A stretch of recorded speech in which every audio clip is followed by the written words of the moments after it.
ሰላም ጤና ይስጥልኝ የተወደዳችሁ የኢትዮ ፖስት ሚዲያ ቤተሰቦች እንደምን አላችሁ?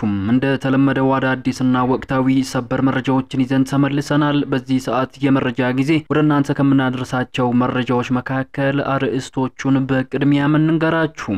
የእስራኤልና የኢራን ጦርነት በከፍተኛ ሁኔታ ተቀጣጥሎ ቀጥሏል። ከጦርነቱ ጋር ተያይዞ በርካታ ሰበር መረጃዎችም ተሰምቷል። አሁን በደረሰን ሰበር መረጃ እስራኤል የቴህራንን የአየር ክልል ሙሉ በሙሉ መቆጣጠሯን ገልጻለች። ኢራን በበኩሏ እስራኤል ላይ ያጸፋ ምላሽ መስጠቷን አጠናክራ ቀጥላለች። የእስራኤሉ ጠቅላይ ሚኒስትር ኔታንያሁ በሰጡት መግለጫ ወደ ድሉ እየተቃረብን ነው ማለታቸውም ተሰምቷል። የኢራኑ ፕሬዝዳንት በበኩላቸው የሀገሪቱ ዜጎች ሙሉ በሙሉ ከእስራኤል ጋር እንዲጋፈጡ ጥሪ አስተላልፈዋል። ከጦርነቱ ጋር ተያይዞ የወጡ አዳዲስ ሰበር መረጃዎችን በትኩሱ በዝርዝር እናስደምጣችኋለን።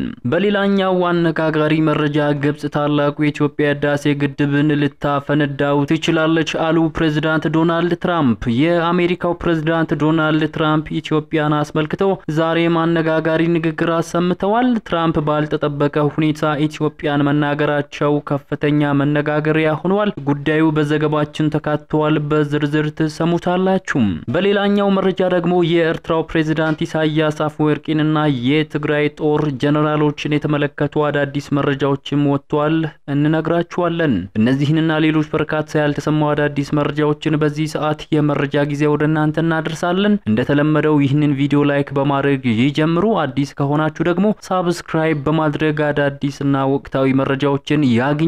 አሁን በቀጥታ ወደ ዝርዝር ጉዳዮቹ ነው የምናመራው።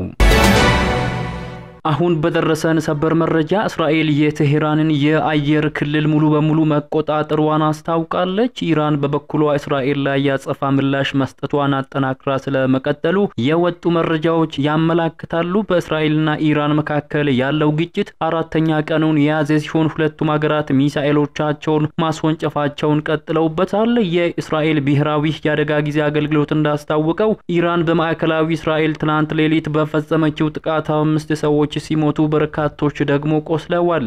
እሁድ ዕለት እስራኤል በቴህራን በፈጸመችው ጥቃት የኢራን ጦር ኃይሎች የስለላ ክፍል ኃላፊ ተገድለዋል። በሁለቱ ሀገራት መካከል ግጭቱ የተቀሰቀሰው ባሳለፍነው አርብ ዕለት እስራኤል የኢራንን የኒኩሌርና ወታደራዊ ተቋማትን ካጠቃች በኋላ ነው። ኢራን በሰው አልባ አውሮፕላኖችና በባሊስቲክ ሚሳኤሎች ምላሽ እየሰጠችም ትገኛለች። የእስራኤል መከላከያ ኃይል ቃል አቀባይ በሰጡት መግለጫ እስራኤል የቴህራንን የአየር ክልል ሙሉ በሙሉ መቆጣጠር ችላለች ሲሉ ተናግረዋል። ብርጋዴር ጀነራል ኤፊ ዳፋሪን ለመገናኛ ብዙሃን በሰጡት መግለጫ ላይ የኢራን 1/3 የምድር ለምድር የሚሳኤል ማስወንጨፊያዎችንም አውድመናል ሲሉ ተናግረዋል። የእስራኤል ጦር ከ120 በላይ የሚሳኤል ማስወንጨፊያዎችን ማውደሙንም ገልጸዋል። የአየር ኃይሉ ትናንት ምሽት ብቻ ከ20 በላይ ማስወንጨፊያዎችን ማውደሙን የገለጹት ቃል አቀባዩ ከደቂቃዎች በፊት ወደ እስራኤል ሚሳኤሎችን ለማስወንጨፍ ጥቅም ላይ ውለው እንደነበሩም ዴፊሪን ተናግረዋል። እስራኤል በማዕከላዊ ኢራን ኢሲፋን ውስጥ ወደ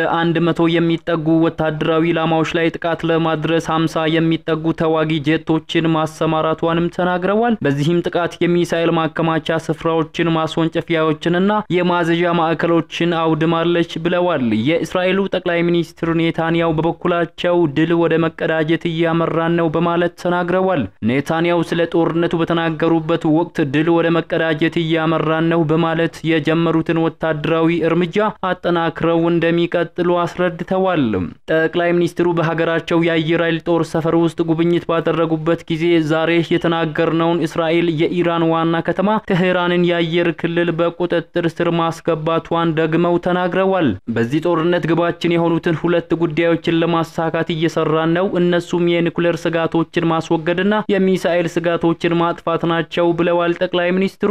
ኔታንያሁ አሁን ሀገሪቱ አንዳቸው በሌላቸው ላይ እየፈጸሙ ያሉትን ጥቃቶች በሁለት የለዩ ሲሆን የእስራኤል ኢላማዎች የኒኩሌርና የሚሳኤል ማዕከላት ናቸው ሲሉ የኢራንን ደግሞ ሰላማዊ ሰዎችን ኢላማ ያደረጉ ናቸው ብለዋል። ለቴህራን ነዋሪዎች ኢላማ የሚሆኑ ቦታዎችን ለቃችሁ ውጡ እንላለን፣ ከዚያ እርምጃ እንወስዳለን በማለት የሀገራቸው ሰራዊት የሚወስደውን እርምጃ አብራርተዋል።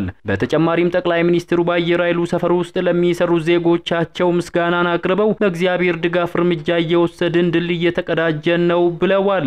የኢራኑ ፕሬዝዳንት ፔዜሽኪያኒ በበኩላቸው የኢራን ዜጎች በሙሉ ወንጀለኞችን እንዲጋፈጡ ጥሪ አቅርበዋል። ፕሬዝዳንቱ በሰጡት መግለጫ ኢራናውያን ኢራን የገጠማትን የወንጀለኞች ጥቃት በጋራ እንዲጋፈጡ በአንድነት እንዲቆሙ እንዲጸኑ ነው ጥሪ ያቀረቡት። ሰኞ ዕለት ለኢራን ፓርላማ ንግግር ያደረጉት ፔዜሽኪያኒ ኢራን ለዲፕሎማሲ ድል ሰጥታ ለድርድርና ለውይይት መንገድ ከፍታ ነበር ብለዋል። ጠላት ኢራንና ህዝቦቿን በግድያና በሽብር ሊያጠፋቸው አይችልም ሲሉ ማክለዋል። ከያንዳንዱ ከታለሙ ጥቃቶች ጀርባ ዓላማውን አንግበው መንገዱን የሚቀጥሉ በመቶዎች የሚቆጠሩ ጀግኖች አሉን ብለዋል። ፔዜሽኪያኒ ሀገራቸው የኒኩሌር ጦር መሳሪያ ለመታጠቅ እንደማትፈልግ ነገር ግን ከኒኩሌር ኃይልና ህዝቦቿን በሚጠብቅ ምርምር የመጠቀም መብት እንዳላትም በድጋሚ ተናግረዋል። ወደ ቀጣዩ መረጃችን ስናመራ ግብጽ ታላቁ የኢትዮጵያ ህዳሴ ግድብን ልታፈነዳው ትችላለች። ፕሬዝዳንት ዶናልድ ትራምፕ የአሜሪካው ፕሬዝዳንት ዶናልድ ትራምፕ ኢትዮጵያን አስመልክተው አነጋጋሪ ንግግር አሰምተዋል። ትራምፕ ባልተጠበቀ ሁኔታ ኢትዮጵያን መናገራቸው ከፍተኛ መነጋገሪያ ሆነዋል። ፕሬዝዳንት ትራምፕ ከዓመታት በፊት በኢትዮጵያና ግብጽ መካከል ስለተፈጠረው ውዝግብ አስመልክተው ሐሳባቸውን ገልጸዋል። ፕሬዝዳንት ዶናልድ ትራምፕ በመጀመሪያው የስልጣን ዘመናቸው ግብጽ ታላቁ የኢትዮጵያ ህዳሴ ግድብን ልታፈነዳው ትችላለች ሲሉ መናገራቸው ቁጣን አስከትሎ እንደነበር የሚታወስ ነው። የአሜሪካው ፕሬዝዳንት ዶናልድ ትራምፕ ኢትዮጵያና ግብጽ በታላቁ የኢትዮጵያ ህዳሴ ግድብ ምክንያት የነበራቸውን ግጭት በማስቆም ሰላምን ማምጣታቸው ነው በዛሬው ዕለት ንግግራቸው የተናገሩት። ትራምፕ ይህንን ያሉት በስልጣን ዘመናቸው ጣልቃ በመግባት ያስቆሟቸውን ግጭቶች በመዘርዘር እሁድ ሰኔ 8 ቀን 2017 ዓመተ ምህረት ትሩዝ ሶሻል በተሰኘው የማህበራዊ ሚዲያ ገጻቸው ባሰፈሩት ጽሑፍ ላይ ነው። ትራምፕ ባለፈው ሳምንት መጨረሻ የተቀሰቀሰውን የእስራኤልና የኢራንን ግጭት አስመልክተው ትኩረት በማድረግ ባስተላለፉት መልእክት ሁለቱ ሀገራት ስምምነት ላይ መድረስ እንዳለባቸው ማሳስበዋል። ህንድና ፓኪስታንን በቅርቡ ገብተውበት የነበረውን ግጭት ከአሜሪካ ጋር የሚደረግን ንግድ በመጠቀም የሁለቱን ሀገራት መሪዎች ወደ ምክንያታዊነት ቅንጅትና ወደ ቀልባቸው እንዲመጡ ማድረጋቸውንም አብራርተዋል። በዚህም የተነሳ ሁለቱ ምርጥ መሪዎች በፍጥነት መወሰንና መቆም ችለዋል ሲሉ የነበራቸውን ሚና ገልጸዋል። ዶናልድ ትራምፕ በመጀመሪያው የስልጣን ዘመናቸው በሰርቢያና በኮሶቮ መካከል ለ10 ዓመታት የቆየውንና ጦርነት ሆኖ ሊፈነዳ ጫፍ ደርሶ የነበረውን ግጭት ማስቆማቸውንም ጠቅሰዋል።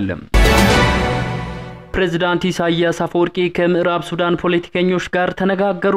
ለኤርትራ መንግስት ቅርበት ያላቸው ሚዲያዎች እንደዘገቡት በአስመራ ከፕሬዝዳንት ኢሳያስ ጋር ውይይት ያደረጉት የኑባ ተራራዎች የሲቪልና የፖለቲካ ማህበረሰብ ተወካዮች ናቸው። እነዚህ ተወካዮች ከፕሬዝዳንት ኢሳያስ ጋር በሱዳን ስላለው የውክልና ጦርነት እንዲሁም ባለም አቀፍ ተዋናዮች በሚመሩትና በሱዳን ውስጥ በሚንቀሳቀሱ ታጣቂዎች ጉዳይ ላይ ምክክር ማድረጋቸውን ሚዲያዎች አስታውቀዋል። ይህ በእንዲህ እንዳለ መሐመድ ኬር ኡመር ባሉት የፖለቲካ ተንታኝ ይህ ጉዳይ ፕሬዝዳንት ኢሳያስ በምዕራባዊ ሱዳን ውስጣዊ ጉዳይ መግባታቸውን እንደሚያመላክት ገልጸዋል። ሲናገሩም እነዚህ በአስመራ ጉብኝት ያደረጉት ፖለቲከኞች በሙሉ በአልቡርሃን ከሚመራው የሱዳን ጦር ኃይል ጋር ናቸው ካሉ በኋላ ኢሳያስ አፈወርቂ በደቡባዊ ኮርዶፋን የሚገኙ ኃይሎችን በማስተባበር ላይ እንደሚገኙ አስረድተዋል። በደቡባዊ ኮርዶፋ የጀነራል መሐመድ ዳጋሎ ፈጥኖ ድራሽ ኃይል ጠንካራ ድጋፍ እንዳለው ጠቅሰው ይህንን የመሸርሸር ጥረት እያደረጉ መሆናቸውን ገልጸዋል። በመጨረሻም የትግራይ ህዝብ ጥቅም በሰላማዊ መንገድ ይረጋገጣል ሲሉ የትግራዩ ጀነራል ሌተናል ጀነራል ፍስሐ ኪዳኑ ተናገሩ። በዛሬው ዕለት በራያ ጨጨር ተገኝተው ንግግር ያደረጉት ሌተናል ጀነራል ፍስሐ ማጄስ በ17 ዓመት ትግል ውስጥ የጨጨር ህዝብ ትግራይን ከአደጋ ለመጠበቅ ትልቅ አስተዋጽኦ አድርጓል ካሉ በኋላ ምስጋናቸውን አቅርበዋል። የትግራይ ክልል ጊዜያዊ አስተዳደር የሰላምና የጸጥታ ቢሮ ኃላፊ የሆኑት ጀነራሉ ከሌሎች ጊዜያዊ አስተዳደሩ ባለስልጣናት ጋር ወደ አካባቢ የሄዱት የሰማዕታትን ቀን ለማክበር በሚል ሲሆን ህዝቡን ሰብስበው ባሰሙት ንግግር አሁን በትግራይ ያለው የፖለቲካ ልዩነት በሰላማዊ መንገድ እንደሚፈታ ማስረድተዋል። ጨምረውም የፕሪቶሪያውን ስምምነት ተግባራዊ ለማድረግና ህገ መንግስቱ እንዲከበር ትኩረት ሰጥተን እንሰራለን ብለዋል። የትግራይ ህዝብ ጥቅም በሰላማዊ መንገድ ይረጋገጣል ማለታቸውን የክልሉ ማስ ሚዲያዎች ዘግበዋል። የተወደዳችሁ የሚዲያችን ቤተሰቦች ለሰዓቱ ያዝናቸው አዳዲስ ጉዳዮች የተከታተላችሁትን ይመስሉ ነበር። ከሰዓታት በኋላ በሌሎች አዳዲስ ጉዳዮች ዳግም እስከምንገናኝ በያላችሁበት መልካሙን ሁሉ ተመኘን።